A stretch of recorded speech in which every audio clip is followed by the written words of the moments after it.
Hello guys, I am back with my another video, and before I start, I want to take a moment and say something from my heart. Well, this video exists because few people made me feel seen, and first of all I want to thank Liju and Savitri. Well, apparently they are the roommates of my friend, and I was on a call with my friend. Then I can hear the background and it was the sound of my video. So I asked my friend what's going on, and then she showed me that these two girls were watching my videos, and I felt so shy and I couldn't even thank them properly at that time. So I think I need to do that now. So thank you very much, because you may not realize what you did, but when I saw you watching my video, there's something shifted inside me. It made me feel like whatever I'm doing matters and my voice isn't going into silence, and maybe somewhere someone is listening. So that is very, very, very inspiring for me. Thank you so much. Also, there's someone else who requested me to do the review of this book. Well, you know who you are, so thank you so much. And I know I promised this earlier, but life happened, work caught up, and my energy stretched thin. But here I am now, and if you're watching this now, I hope this was worth the waiting. Thank you so much. You guys literally made my day, and I'm looking forward for more requests of yours. Let's begin.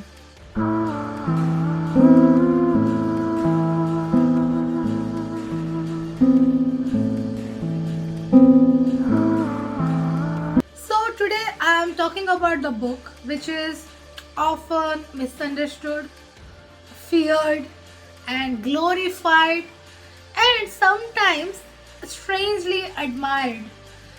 So the book is The 48 Laws of Power. Trust me guys, this book is not a motivational book, not even a moral book, but it is a mirror.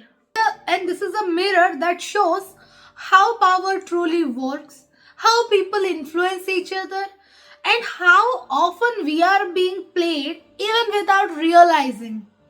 Well, this book doesn't teach you to become a villain, instead, it reveals how villains are made. So, let's get into it. The first thing about this book is why this book feels dangerous. When people hear about this book, they usually say, like, this is a manipulation guide, this is for toxic people, this teaches you how to use others. I mean, yes, it can be used in that way, but hear me out. Here's my honest truth, that this book isn't evil, the ignorance is. Well, let's get into an example. I read so many thrillers with questionable titles. That's like Yesterday Night I Killed My Husband, How to Kill My Family, How to Kill Man and Get Away with It. So does that mean I'm going around and killing people? No, right?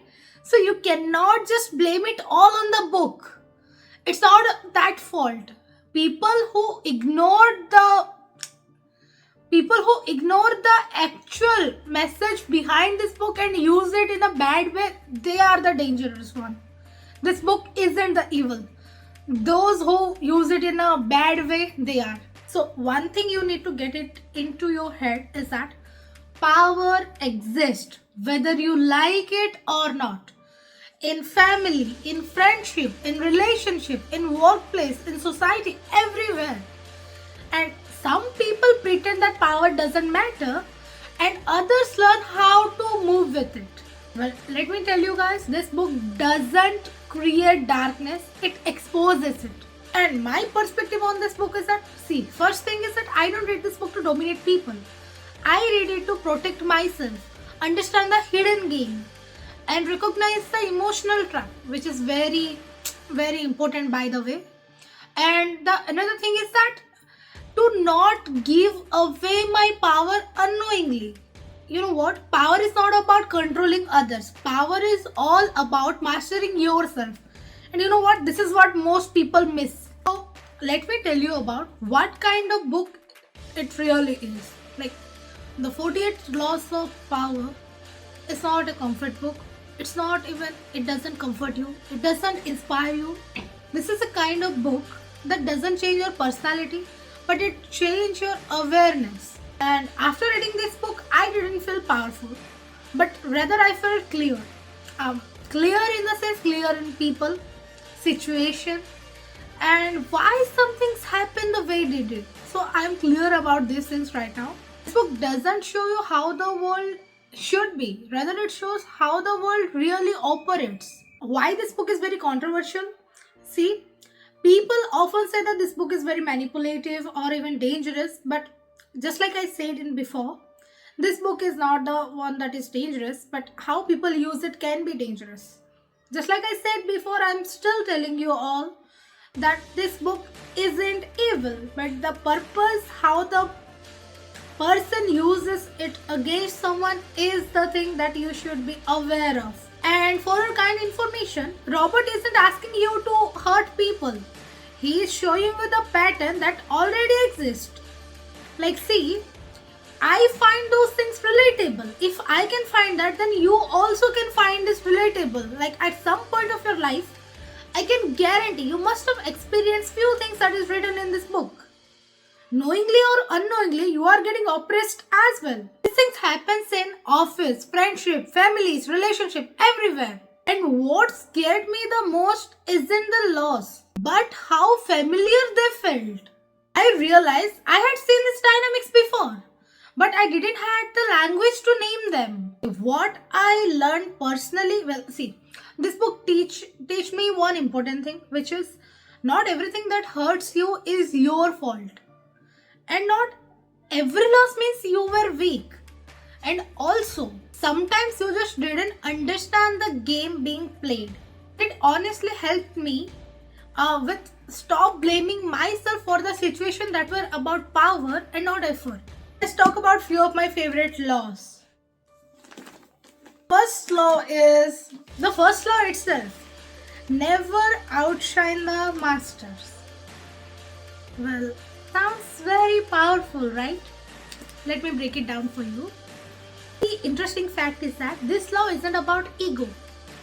It's about the human insecurity. Like, see, people above you, the leaders, elders, your boss, they don't fear your failure. They fear your potential.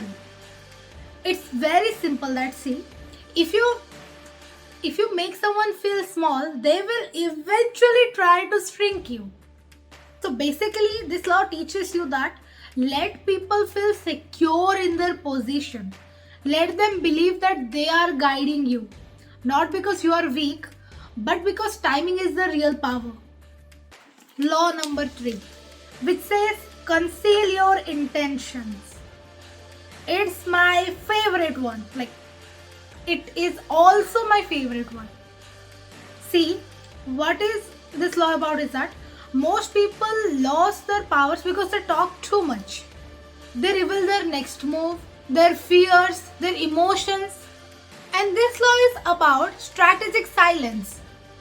Like, not lying, but also not over-explaining. Powerful people let others reveal themselves first.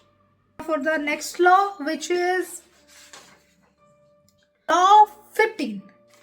Crush your enemy totally. This law does sound really cruel, but it's about boundary. See, when you forgive someone constantly who keeps hurting you again and again, so you teach them that access to you has no cost. Let me tell you, sometimes distance isn't about hatred, it's about self-respect. So what feels like age? I finally found the next law. Okay, so the law is Law 33. Discover each man's thumbscrew. Everyone has weakness. Fear, ego, desire, and what? Validation. This law simply teaches you that if you don't understand human psychology, then you will always be controlled by someone who actually does. Not to exploit, but to see clearly, you need to understand human psychology. Like, that's the basic thing you need to understand. The another law is that, wait, let me find it. Sorry, I'm taking too much time. But I have marked the laws. The last law. Law 48. Assume formlessness. Now, what it means? Let me tell you. Last law, the 40th law, it is the most spiritual law, like in my perspective, because it teaches you don't become rigid. Like, don't let yourself get trapped in one identity. Flow. Because power isn't control, it's adaptability. So, finally, we have reached to the end. The real message behind the book is that this book is not about becoming cold, it's about becoming aware. This world is not gentle. But the thing is that you don't have to be cruel to survive it. You just have to stop being blind. To me personally, this book isn't a weapon, it's a lens rather. You don't read to control people. You read to understand yourself, to protect yourself, to move consciously. And just like I said before, it doesn't make you powerful, it makes you aware. So, if you stay till now, thank you for watching, and tell me which book I should review next. And also, I have a new book corner in my room. I will show you that in next video. I actually installed that little shelf for my birthday, and I will reveal it after my birthday only. And so tell me what book I need to review in the next video. And do you think this book, Power, is a weapon or lens? Do tell me, comment.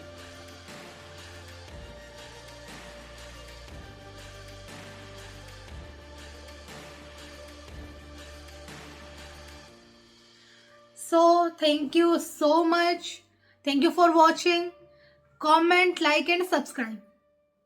Also, you can DM me in my Instagram. I will gladly look forward to your message. Anything you want me to improve or anything you want me to do, any interesting video, I will definitely go through that. So do DM me. I'm leaving my Instagram for you guys. Thank you for watching.